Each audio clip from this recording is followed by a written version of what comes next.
The stars had never looked so cold. Ambassador Vance stood at the observation window of the diplomatic vessel Olive Branch and watched the distant lights flicker in the endless black. Behind her, the soft hum of the ship's engines filled the silence. In just a few hours, she would become the first human to address the Galactic Concord. The weight of that responsibility pressed down on her shoulders like a physical thing. She was 43 years old. Her hair had turned gray at the temples from years of stress and difficult negotiations. She had spent her entire adult life preparing for moments like this one, but nothing could truly prepare anyone for what she was about to do.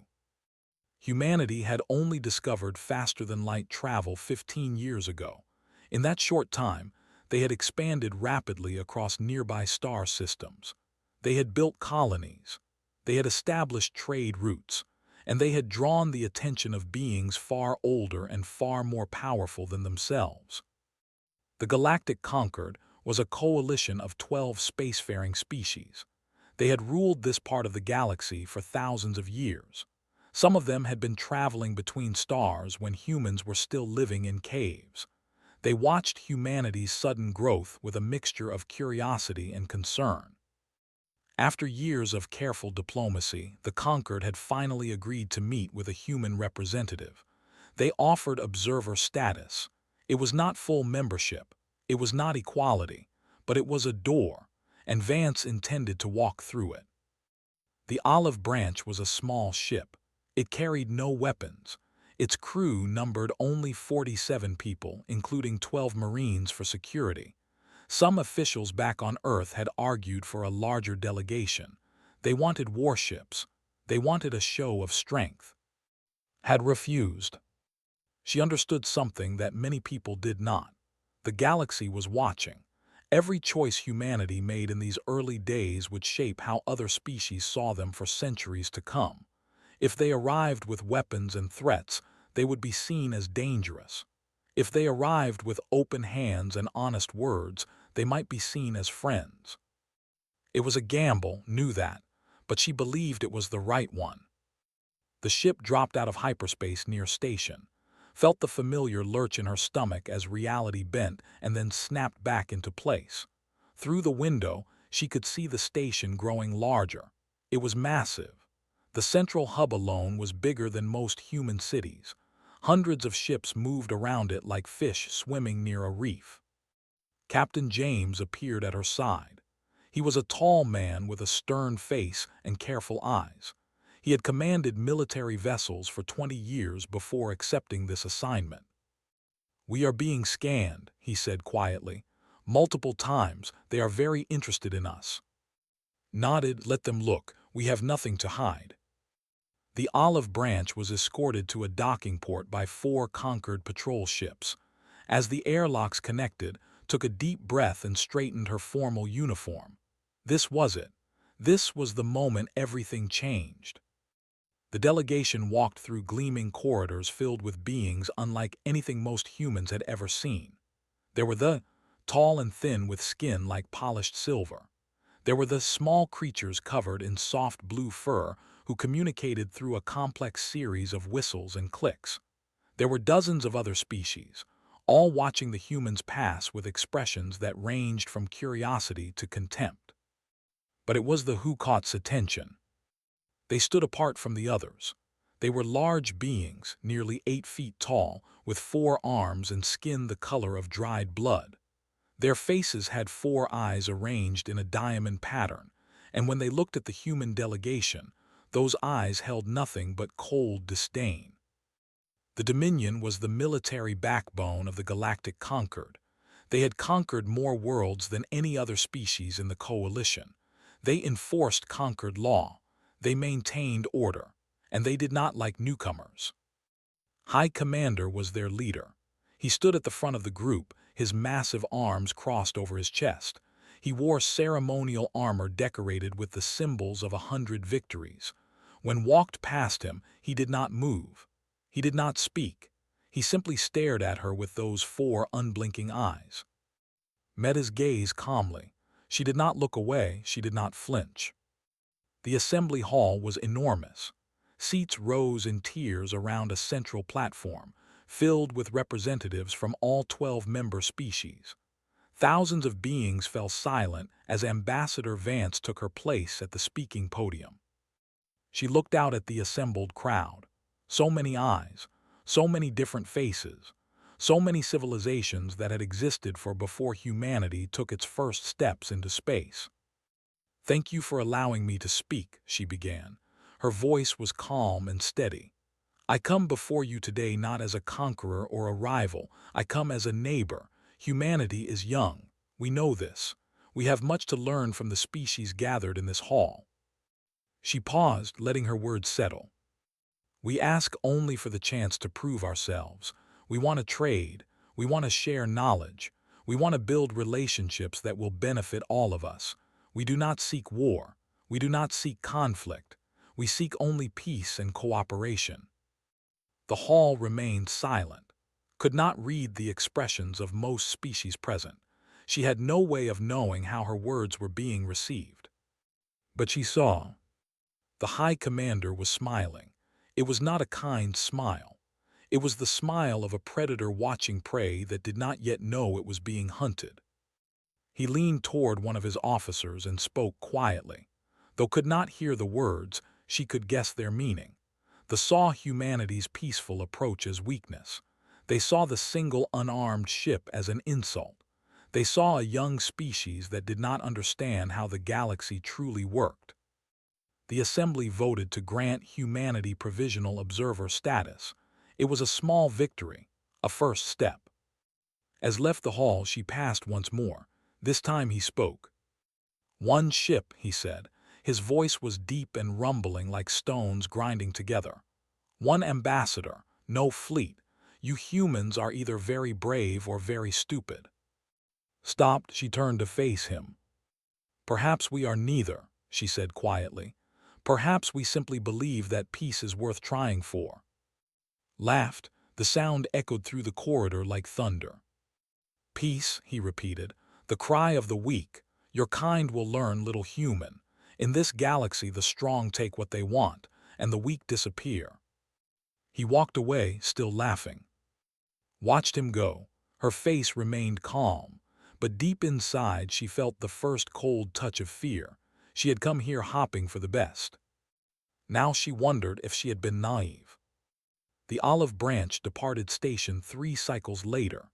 Ambassador Vance stood once again at the observation window, watching the stars. Somewhere out there, decisions were being made, plans were being formed, and the future of humanity hung in the balance. She did not know it yet, but the galaxy was about to learn a very important lesson about the species called human. And it would be a lesson written in fire. 3 cycles had passed since the assembly. The olive branch was making its way back toward human space, traveling through the agreed diplomatic corridor. Everything seemed peaceful. Everything seemed normal. Ambassador Vance was in her quarters reviewing reports when the alarm began to sound. She was on her feet instantly, years of training taking over. She moved quickly through the narrow corridors toward the bridge. Crew members rushed past her, their faces tense with worry. Something was very wrong. Captain stood at the center of the bridge, staring at the main display screen. His jaw was tight. His hands were clenched into fists at his sides. "Report," said as she reached his side. Pointed at the screen. 6 warships. They dropped out of hyperspace 2 minutes ago and surrounded us. They are blocking all escape routes. Felt her stomach drop. The ships were massive compared to the olive branch. Each one bristled with weapons. Against even a single one of them, the unarmed diplomatic vessel would have no chance. "Have they made contact?" she asked. "They are hailing us now." The screen flickered. The face of High Commander appeared, filling the display. His 4 eyes gleamed with cruel amusement. Behind him could see the interior of a warship command center. Ambassador Vance said, his voice dripped with false politeness. "How pleasant to see you again." Kept her voice steady. "High Commander, this vessel is traveling through an authorized diplomatic corridor. You have no right to stop us. Laughed. It was the same cold, rumbling sound she remembered from their first meeting. Rights, he said. Such a human concept. I am afraid circumstances have changed, Ambassador. We have received intelligence that your vessel is carrying stolen conquered technology. You are ordered to surrender yourself and your crew for questioning. Felt anger rising in her chest, but she controlled it. That is a lie and you know it. We have no stolen technology. This is a diplomatic vessel protected under conquered law. Conquered law applies to conquered members, replied. His smile widened. You are merely observers. You have no protection here. He leaned closer to the screen. You have 1 minute to open your airlocks and surrender. If you refuse, we will board you by force. The choice is yours, little human. The transmission ended. Captain turned to. His face was pale but determined. What do we do? Looked around the bridge. Her crew was watching her. 47 lives. 47 people who had trusted her to lead them safely through this mission. She could see the fear in their eyes, but she also saw something else. She saw trust. We do not surrender, she said quietly. We are representatives of humanity. If we give in to this kind of bullying, it will set a precedent that will haunt our species for generations. Nodded slowly. The Marines. Have them prepare to defend the ship. We will make them pay for every corridor. The minute passed quickly, then the ships opened fire.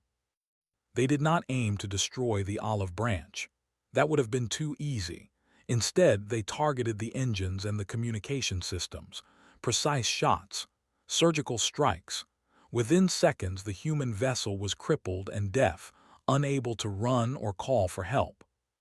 Boarding pods launched from the nearest warship. They crossed the empty space between the vessels and attached themselves to the olive branch's hull. Could hear the sound of metal being cut as they forced their way inside. Sergeant Maria was the leader of the Marine security detail. She was a small woman with short black hair and eyes that had seen too many battles. She had 12 soldiers under her command, 12 against whatever force they chose to send. The odds were impossible. She knew that. Her Marines knew that. They did not care. Hold positions, ordered through her communicator. Make them earn every step. The first soldiers came through the breached hull. They were massive, heavily armored, carrying weapons that hummed with deadly energy. They expected the humans to flee. They expected easy prey. They were wrong. The Marines opened fire from prepared positions. The narrow corridors of the olive branch became a killing ground. They could not use their superior numbers. They could only come through 1 or 2 at a time. And each time they advanced, they paid in blood. Sergeant watched one of her soldiers fall, then another. She kept fighting. Her rifle grew hot in her hands. She changed positions, fired again, changed positions again. They kept coming. There were so many of them. For everyone that fell, 2 more took its place. Private Jackson died holding a corridor junction alone for 3 full minutes. Corporal Williams was killed by an explosion that took 4 soldiers with him. One by one, the Marines fell. But they never stopped fighting. In the end, only Sergeant remained. She was wounded in 3 places. Her rifle was empty. She drew her sidearm and kept firing until that too was empty. Then she pulled her combat knife and charged at the approaching soldiers. It took 6 of them to bring her down, and even then she managed to wound 2 more before they finally stopped her. The commander who led the boarding party stood over her broken body. He was breathing hard. Around him, the corridors were filled with the bodies of his soldiers. He had expected to capture the ship in minutes. Instead, it had taken nearly an hour. Nearly 100 had fallen to just 12 humans. He did not understand how this was possible. Ambassador Vance was found on the bridge. She had not tried to hide. She had not tried to escape. She stood calmly among her dead crew members, waiting. The soldiers grabbed her roughly and dragged her through the ruined ship. They passed the bodies of her Marines. They passed the scorched walls and the shattered equipment. They passed all the evidence of what 12 determined humans could do. High Commander was waiting at the airlock. He looked at with a mixture of anger and confusion. The battle had not gone as he expected. His soldiers had won, yes, but the cost had been far higher than it should have been. Your soldiers fought like animals, he growled. They would not surrender, they would not run. Why? Met his gaze, her face was bruised. Blood ran from a cut on her forehead, but her eyes were steady. Because they were human, she said simply. Grabbed her arm and pulled her close. His 4 eyes burned with hatred. You think this is bravery, this is stupidity. Your people are alone out here. No one will come to save you. No one will avenge you. Humanity sent 1 ship, 1 ambassador. You are nothing. Did not flinch. She did not look away. You have made a terrible mistake, she said quietly. We sent 1 ship because we wanted peace. We sent no fleet because we hoped we would not need one. She leaned closer to him, her voice dropping to barely a whisper. You should pray that we still want peace after this. Laughed and threw her toward his soldiers. Take her to the detention ship. I want her alive for the broadcasts. The galaxy will see what happens to those who challenge the... As they dragged her away, looked back one last time at the olive branch. The little ship floated dead in space, surrounded by warships, a monument to failed diplomacy. But the ambassador's heart was not filled with despair. It was filled with cold certainty. She knew what was coming. The thought they had won. They thought humanity was weak. They thought this was the end. They were about to discover just how wrong they were. Far away, across the vast emptiness of space, a message was already traveling. An automated distress beacon had launched before the communications were destroyed. It was small, it was fast, and it carried the truth of what had happened. Humanity was about to learn that their ambassador had been taken, their ship had been destroyed, their marines had been slaughtered. And when they learned these things, the galaxy would tremble. 30 cycles passed. The galaxy continued to turn. Stars burned in the endless darkness, and humanity was silent. The news of the olive branch attack spread quickly through conquered space. They made sure of it. They broadcasted images of the captured ambassador being led through their stations. They showed the wreckage of the human ship. They declared that the human threat had been neutralized before it could begin. High Commander became a hero among his people. He had shown the galaxy what happened to those who did not show proper respect to the Dominion. He had reminded everyone that strength was the only thing that mattered. The other species of the conquered watched and said nothing. Some were relieved. They had worried about humanity's rapid expansion. Now that problem seemed to have solved itself. Others felt a quiet unease, but no one spoke against the...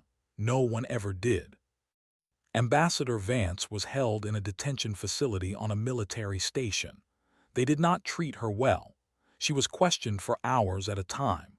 They demanded information about human military capabilities, colony locations, and defense systems. She told them nothing useful. They were frustrated by her silence. They were even more frustrated by her calm. No matter what they did, she never broke. She never begged. She never cried. She simply looked at them with those steady human eyes and waited. "Why do you not fear us?" one interrogator demanded. "Your people have abandoned you. No one is coming to save you. You are alone." Smiled slightly. It was not a warm smile. "You do not understand humans at all," she said quietly. "We are never alone." Meanwhile, in the halls of the conquered, diplomats and intelligence officers began to notice something strange. Human communication traffic had stopped. Completely. Trade ships that were expected at various stations never arrived. Human colonies along the frontier had gone dark.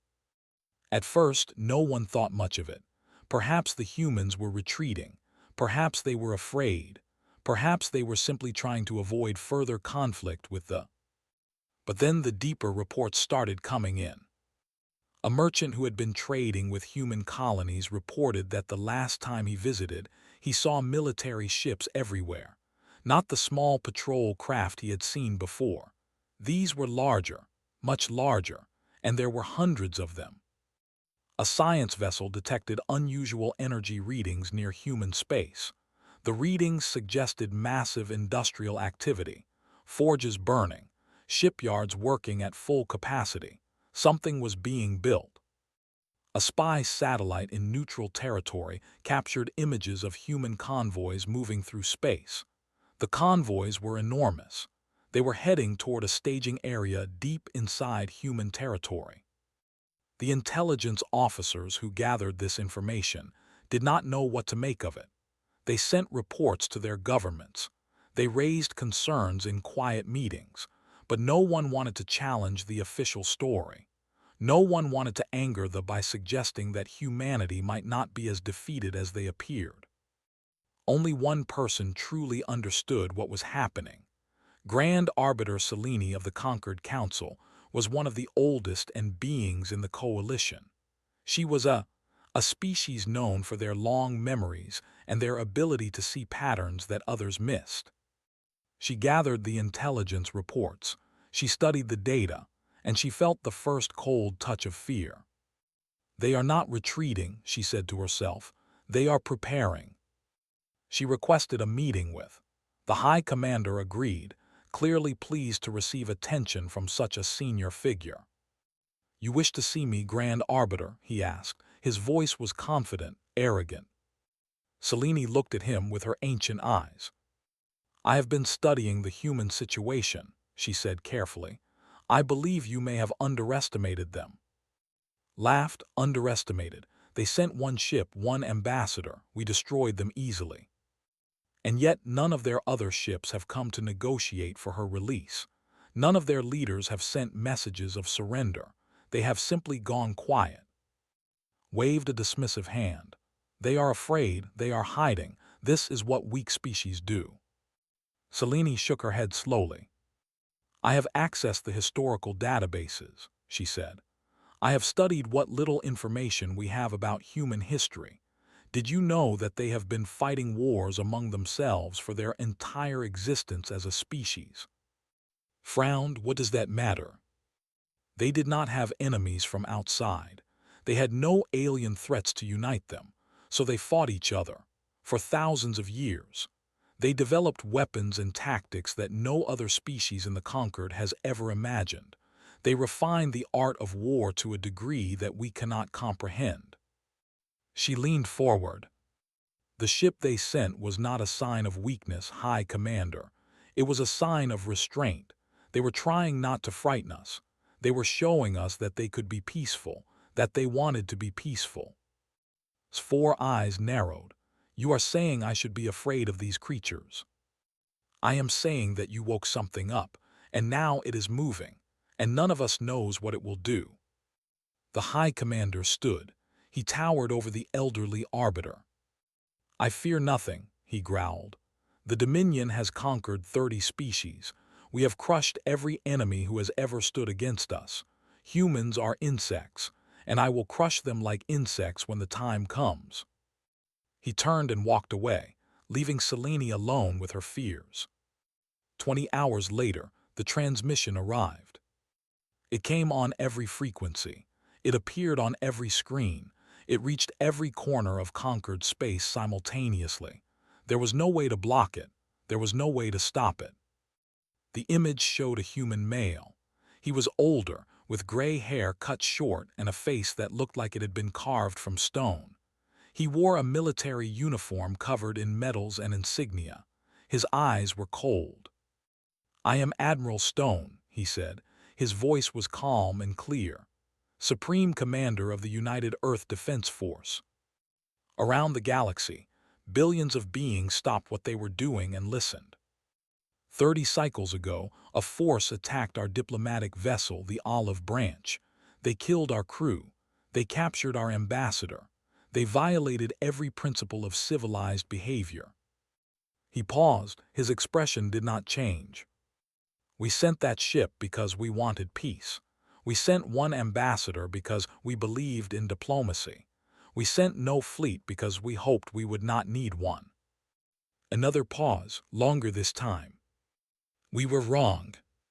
Admiral Stone looked directly into the camera. It felt like he was looking at every person who watched. His voice dropped lower.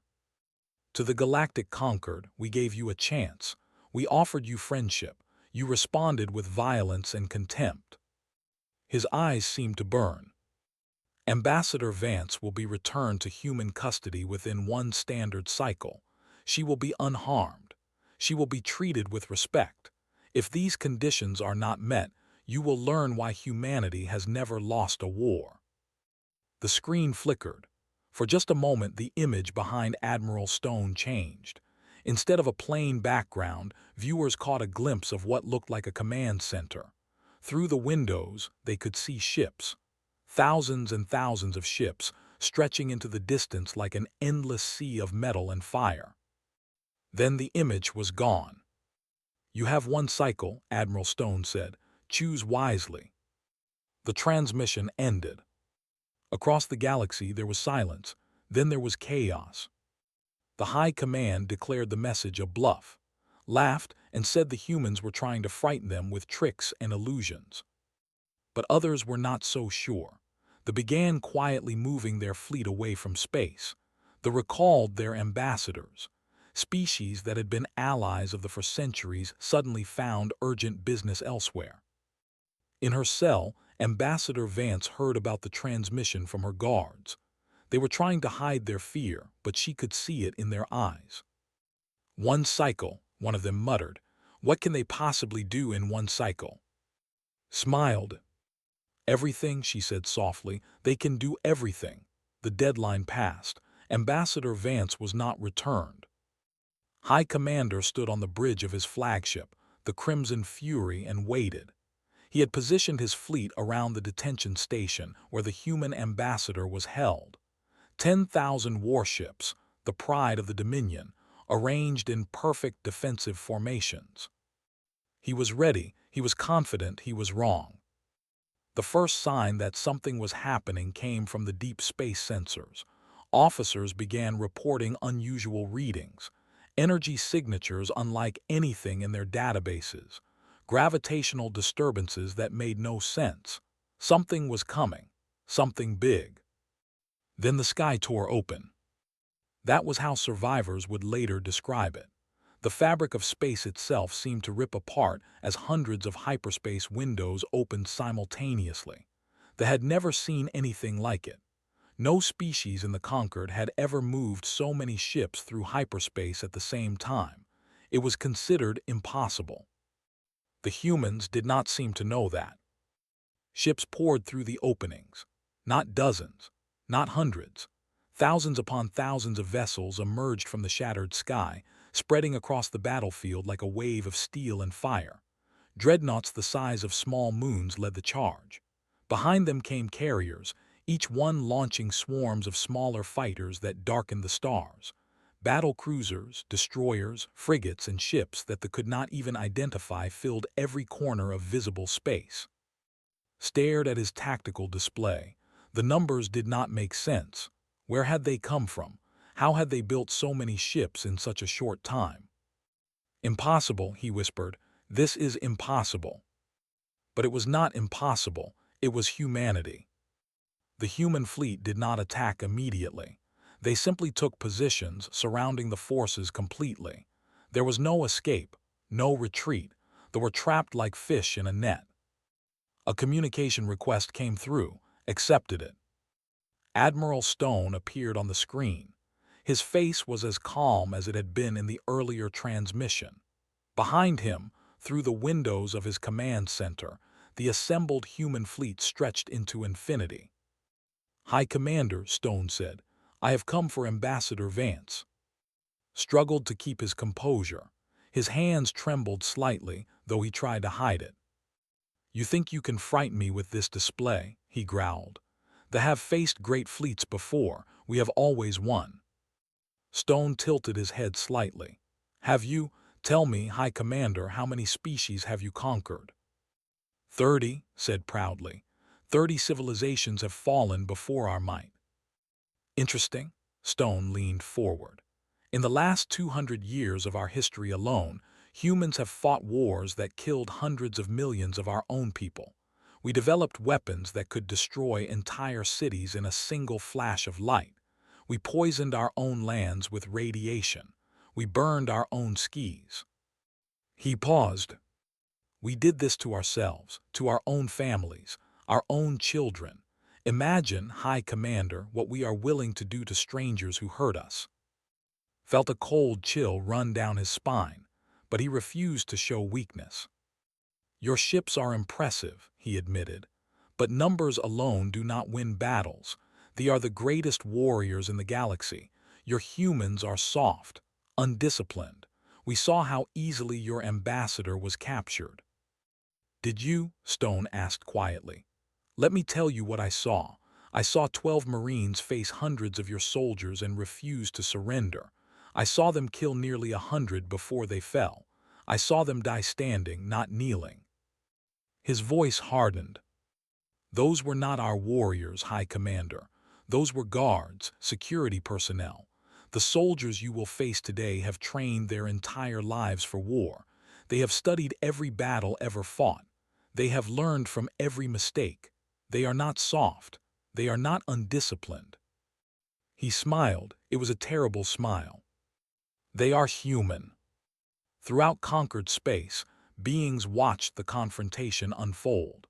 Intelligence agencies worked frantically to understand what they were seeing. Historians dove into whatever records they could find about human history. What they discovered terrified them. Grand Arbiter Selene received reports from her researchers. She read them with growing horror. Humans had fought a war they called World War II. In 6 years, they had killed over 70 million of their own kind. They had developed weapons called atomic bombs and dropped them on their own cities.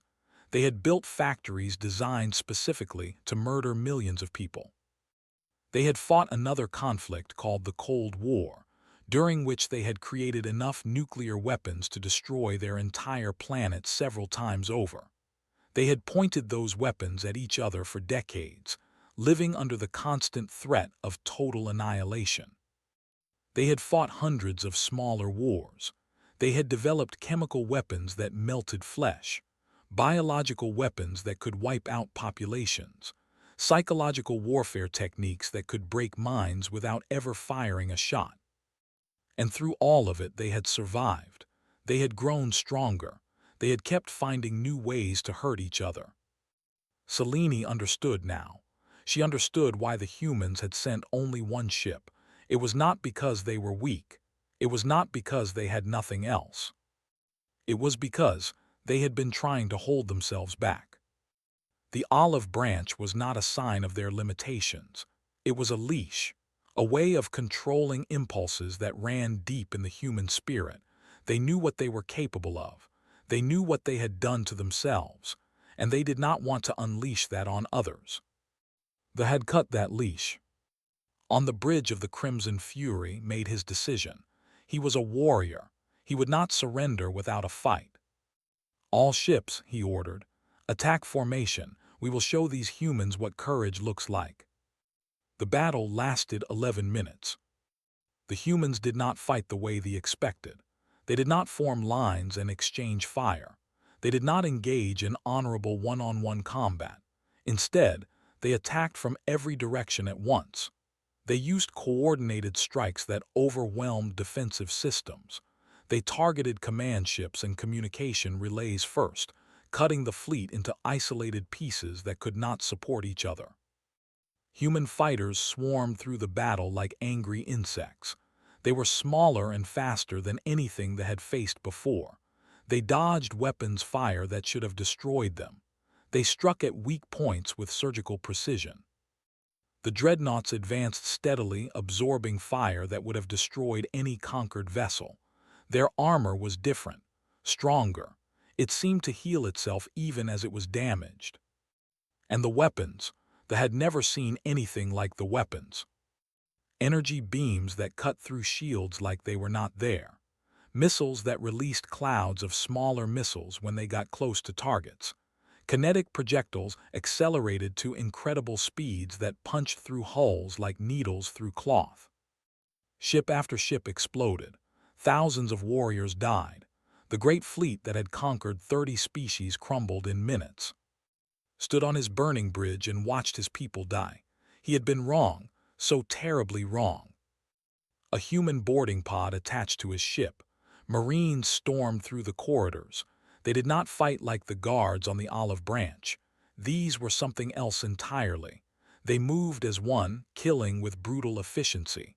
Nothing stopped them, nothing even slowed them. When they reached the bridge, drew his ceremonial blade. If he was going to die, he would die fighting. The lead Marine, a woman with cold blue eyes, looked at him calmly. "High Commander," she said, "you are under arrest for crimes against humanity. Drop your weapon and surrender." Roared and charged at her. She moved like water. One moment she was there. The next she was behind him. He felt a sharp pain in his arm and his blade clattered to the floor. Then he was on his knees, his arms locked behind his back. "Humans do not lose," the Marine said quietly. "We simply have not won yet, remember that." The battle was over, the fleet was destroyed, and far away in a detention cell, Ambassador Vance heard the sound of approaching footsteps. Human footsteps. The door opened. A young soldier stood there, his face filled with relief. "Ambassador Vance," he said, "Admiral Stone sent us. It is time to go home." Stood slowly. Her body ached from weeks of captivity, but her spirit was unbroken. "How bad is it?" she asked. The soldier hesitated. "The fleet is gone, ma'am, almost completely destroyed. Their high commander is in custody." Nodded, she felt no joy, only a deep, weary sadness. "Take me to Admiral Stone," she said. "We have a lot of work to do." The silence that followed the battle was louder than any explosion. Throughout the galaxy, beings watched their screens in shock. The fleet, the mightiest military force in the galactic conquered, had been annihilated in less than 15 minutes. 10,000 ships reduced to floating debris. The High Commander captured. The detention station seized. And the human fleet had not lost a single vessel. Ambassador Vance walked through the corridors of the human flagship, the Resolute. Soldiers stopped to salute her as she passed. She nodded at each one, acknowledging their sacrifice, their discipline, their humanity. Admiral Stone was waiting for her in his command center. He was standing at a window, looking out at the wreckage of the fleet. His face was tired, old. The weight of command had left its marks on him. "Ambassador," he said without turning, "I am glad you are safe." Moved to stand beside him. Together, they looked out at the destruction. "How many?" she asked quietly. "Dead, estimates are around 200,000, maybe more." Closed her eyes. 200,000 lives.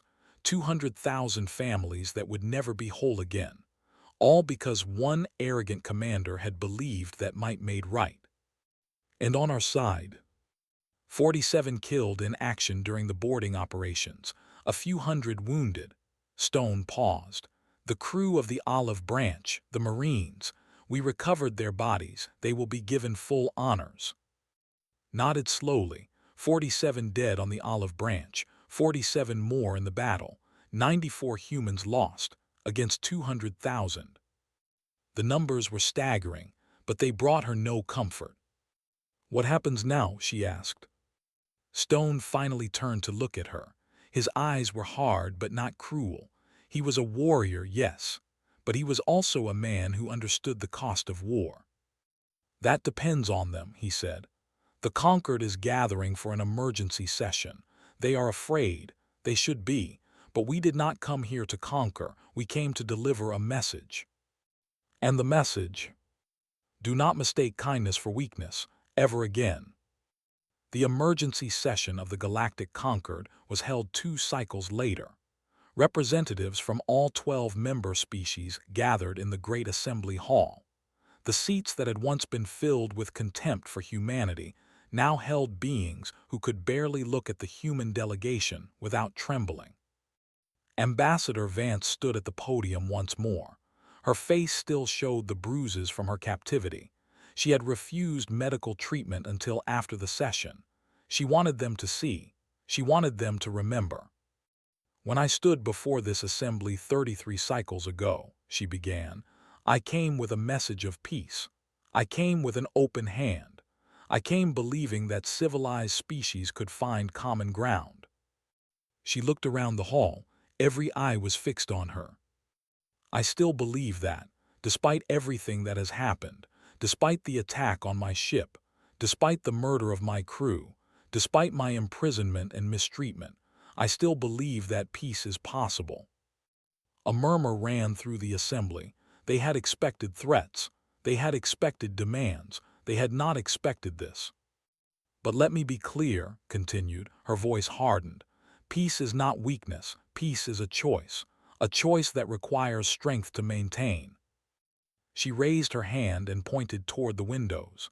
Outside, the human fleet was still visible, thousands of ships floating in perfect formation.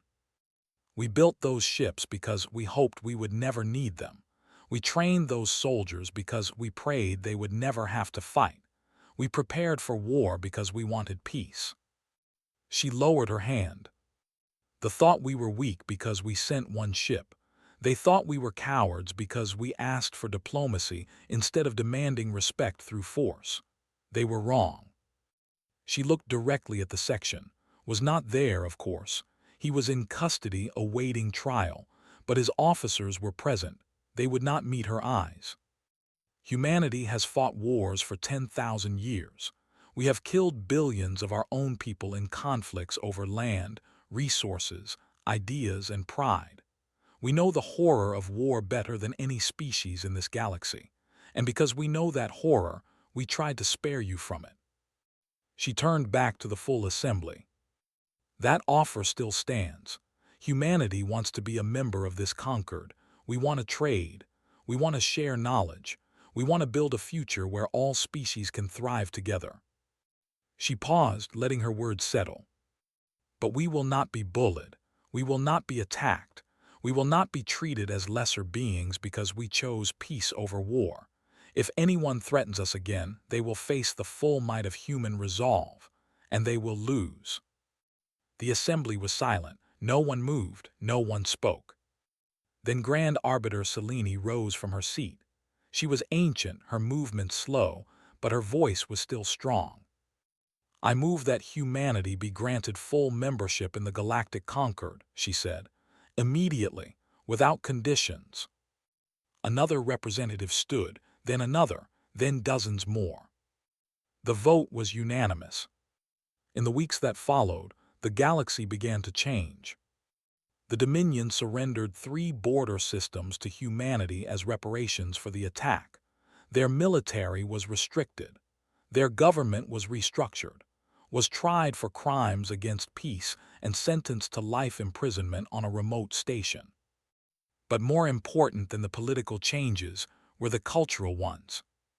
Species that had dismissed humans as primitives began to study their history with a mixture of fascination and fear. They read about ancient battles where humans fought against impossible odds and somehow survived. They learned about philosophers who wrote about ethics and morality while their nations were at war.